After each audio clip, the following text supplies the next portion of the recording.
ಮನೆ ಗಂಡ ಹೆಂಡತಿ ಇಬ್ಬರು ಪ್ರೀತಿಸಿ ಮದುವೆಯಾದರು. 20 ವರ್ಷಗಳ ಕಾಲ ಹೇಗೋ ಏನೋ ಗಂಡ ಹೆಂಡರಂತೆ ಜೀವನ ನಡೆಸಿದರು. ಆತನಿಗೆ ಬಿಡುವಿಲ್ಲದಷ್ಟು ಕೆಲಸ, ಮನೆಯ ಕಡೆ ಮಡದಿಯ ಕಡೆ ಸ್ವಲ್ಪ ಗಮನ ಕಡಿಮೆ. ಇದ್ದಕ್ಕಿದ್ದಂತೆ ಒಂದು ದಿನ ಹೆಂಡತಿ ಕೇಳಿದಳು, ನಾನು ಇಂದೇ ಸತ್ತರೆ ನನ್ನ ಅಂತ್ಯಕ್ರಿಯೆ ಹೇಗೆ ಮಾಡುತ್ತೀರಿ? ದಿಢೀರ್ ಪ್ರಶ್ನೆಯಿಂದ ಸ್ವಲ್ಪ ವಿಚಲಿತನಾದ ಗಂಡ ಸಾವರಿಸಿಕೊಂಡು ಉತ್ತರಿಸಿದ, ತುಂಬಾ ಪುಷ್ಪಗುಚ್ಛಗಳು, ಬೆಲೆ ಬಾಳುವ ಶವಪೆಟ್ಟಿಗೆ, ನಿನ್ನ ಗುಣಗಾನ ಮಾಡಿ ಆತ್ಮಕ್ಕೆ ಶಾಂತಿಯನ್ನು ಕೋರುವ ಪ್ರಾರ್ಥನಾ ಸಭೆಗಳು ಮುಂತಾದವೆಲ್ಲ ಇರುತ್ತವೆ. ಅದಿರಲಿ, ಏಕೆ ಈ ಪ್ರಶ್ನೆ ಅಂತ ಹೆಂಡತಿಗೆ ಕೇಳ್ತಾನೆ. ಆದರೆ ಪುನಃ ಹೆಂಡತಿ ಪ್ರಶ್ನಿಸ್ತಾಳೆ, ಇದಕ್ಕೆಲ್ಲ ತುಂಬಾ ಖರ್ಚಾಗುವುದಿಲ್ಲವೇ? ಆಗ ಗಂಡ ಹೇಳ್ತಾನೆ, $10,000 ಖರ್ಚಾಗಬಹುದು, ಆದರೆ ಅದು ನನ್ನ ಕರ್ತವ್ಯವಲ್ಲವೇ?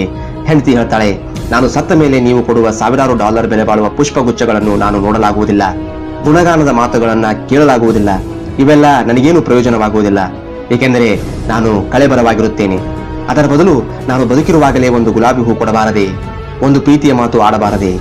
ಈ ಮುಗ್ಧ ಮಾತು ಗಂಡನ ಹೃದಯ ಕಲುಕಿತು. ಅಂದಿನಿಂದ ಜೀವನ ಶೈಲಿಯೇ ಬದಲಾಯಿತು. ನಾನು ಬದುಕಿರುವಾಗಲೇ ಒಂದು ಗುಲಾಬಿ ಹೂ ಕೊಡಬಾರದೆ, ಒಂದು ಪ್ರೀತಿಯ ಮಾತು ಆಡಬಾರದೆ ಎಂಬ ಪ್ರಶ್ನೆ ಕೇಳಿಬರುತ್ತಿರುವುದು ಅಮೆರಿಕದಲ್ಲಿ ಮಾತ್ರವೇ ಅಲ್ಲ ಸ್ನೇಹಿತರೆ, ನಮ್ಮ ದೇಶದಲ್ಲಿ, ನಮ್ಮ ಊರಿನಲ್ಲಿ, ನಮ್ಮ ಮನೆಯಲ್ಲಿ ಇಂತಹ ಹಲವಾರು ಪ್ರಶ್ನೆಗಳು ಕೇಳಿ ಬರುತ್ತಿರಬಹುದು. ಆದರೆ ನಮಗೆ ಕೇಳಿಸದೇ ಹೋಗಿರಬಹುದು. ಅವರು ಸತ್ತ ಮೇಲೆ ದೊಡ್ಡ ಫೋಟೋ, ಅದಕ್ಕೊಂದು ಹಾರ, ಸಂತಾಪ ಸೂಚಕ ಸಭೆಗಳು, ಅವರ ಅಮೂಲ್ಯವಾದ ಸೇವೆಯ ಬಗ್ಗೆ ಭಾಷಣಗಳು, ನಿಮಿಷಗಟ್ಟಲೆ ಮೌನ, ಕೊಡಗಟ್ಟಲೆ ಕಣ್ಣೀರು, ಇವೆಲ್ಲ ನಿಷ್ಪ್ರಯೋಜಕ. ಏಕೆಂದರೆ ನಿರ್ಜೀವ ಕಳೆಬರಕ್ಕೆ ಇದಾವುದರ ಪರಿವೇ ಇರುವುದಿಲ್ಲ. ಅವರ ಕಣ್ಣುಗಳಿಗೆ ಹೂಗಳನ್ನು ನೋಡಿ ಆನಂದಿಸುವ ಶಕ್ತಿ ಇರುವಾಗ ಏಕೆ ಹೂ ಕೊಡಬಾರದು? ಅವರ ಕಿವಿಗಳಿಗೆ ಅವರ ಬಗ್ಗೆ ಆಡುವ ಒಳ್ಳೆಯ ಮಾತುಗಳನ್ನು ಕೇಳಿ ಆನಂದಿಸುವ ಶಕ್ತಿ ಇರುವಾಗ ಏಕೆ ಆಡಬಾರದು? ಇದು ನಾವು ಅವರಿಗೆ ತೀರಿಸಬೇಕಾದ ಸಾಲ. ಸತ್ತ ಮೇಲಲ್ಲ, ಬದುಕಿದ್ದಾಗ. ಸತ್ತ ಮೇಲೆ ಹಾಕುವುದು ಪಿಂಡ, ಅದು ಬರೀ ದಂಡ.